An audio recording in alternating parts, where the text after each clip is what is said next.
All right, what we're doing here is we're gonna video a cold start procedure just for the record. We're gonna let this thing warm up and then we're gonna let it sit for an hour and then we're gonna try and do a hot start on it. So the way you do this, and here's a checklist, which I made up for this airplane, which I use, but of course, as you might expect, I have the checklist memorized. So anyway, first thing you do is set the brake. And then usually I painted a red stripe on the mixture, or two of them, so somewhere in there. And the problem is this airplane doesn't have a primer, so what we're doing is we're using the flow in the carburetor to put fuel into the system, but it's not in the intake manifold, it's in the carburetor. So we have to be careful not to flood it. But anyway, you have to have some throttle to get the flow to go through the carburetor, and you have to have some mixture in. The question is how much, right? And so I kind of just use half. All right, then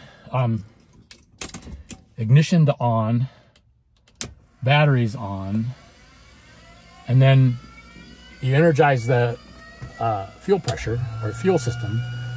Once you get pressure, you count 1001, 1002, 1003.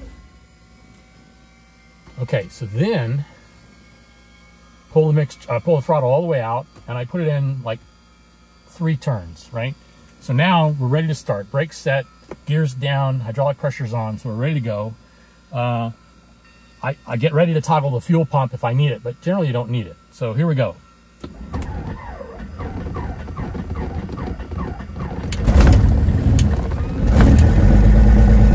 In that case, we did need it. So you make sure your pressures are good, oil pressure, fuel pressure, and then throw the alternator on, and you can see it's charging, giving you 13.5 volts on the voltmeter. And you basically then you pull the mixture out a little bit to the second red line, and then I don't get hung up on the idle. It needs to be idling over 1,000 though, because you got a serious problem with lead fouling in this airplane. And what we're going to do is we're going to taxi up here just a little bit and do a run up. And part of what we're trying to do here is we're trying to determine if there's an issue with the fuel flow overflow on the engine driven pump. So the other thing I should do is set this so that I know how long I've run it. I want to run it about 5 or 6 minutes. I want to set this on number 5 and monitor flow. And that's pretty much where we're going to sit. And so we'll go up here and we'll do a run up. So don't blow any air into the hangar. And then we're going to come around and park it. Let it fester in the heat for an hour or so, and I'll fly the other Navion while we're doing that.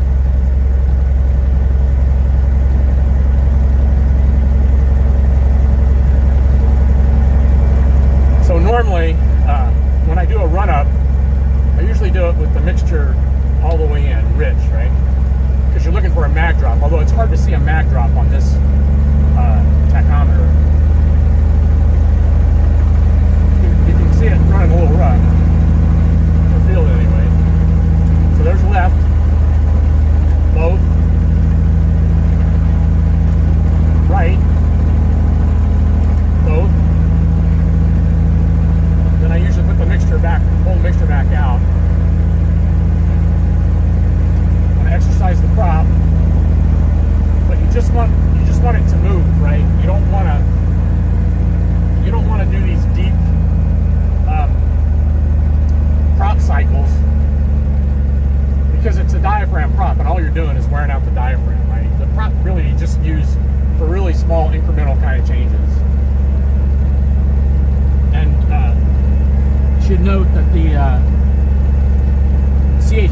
525 is now above 250.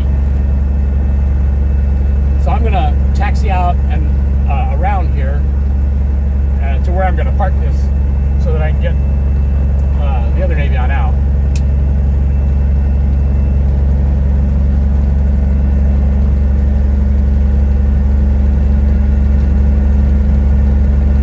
Obviously, I haven't turned any other radios on or anything, which I'm not really going to do here because I'm not flying this for a little while yet.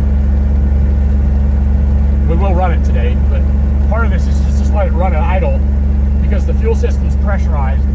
The flow is 4.4 gallons an hour, which is roughly right for an idle setting at this RPM. But then what we're going to try and do is get a sense of whether we're blowing fuel out the overflow.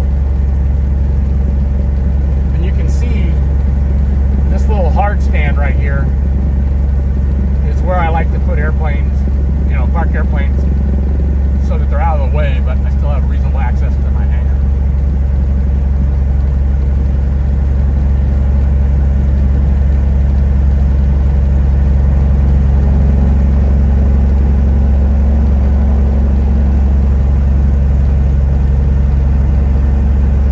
Cylinder head temperature is 293, 256 for 6, 1 is 276, 2 is 312, 3 is 292, 4 is 278, 5 is now 300. So on the checklist here, what I said for takeoff is set the EGT and CHT to number 5, and then for cruise set the EGT to number 2.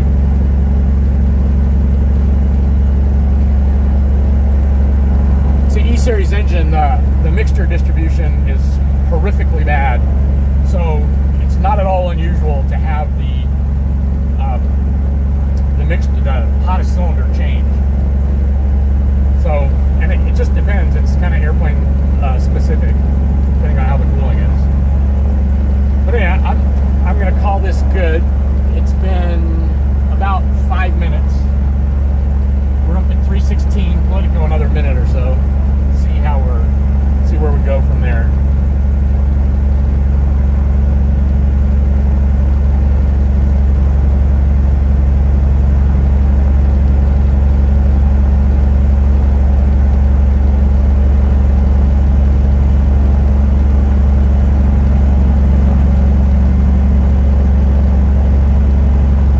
Ordinarily, I don't ground run airplanes for very long, but this is a special test. So 5 now is 322, 6 is 269, 1 is 303, 2 is 325, 3 is 323, 4 is 287, 5 is 326.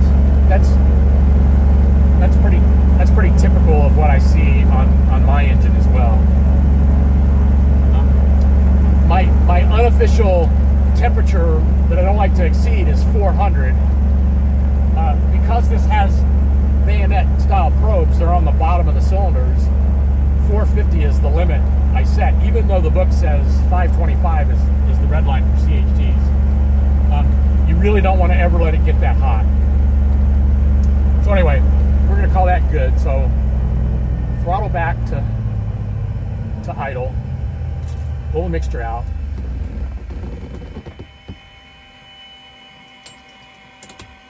mags off, master off.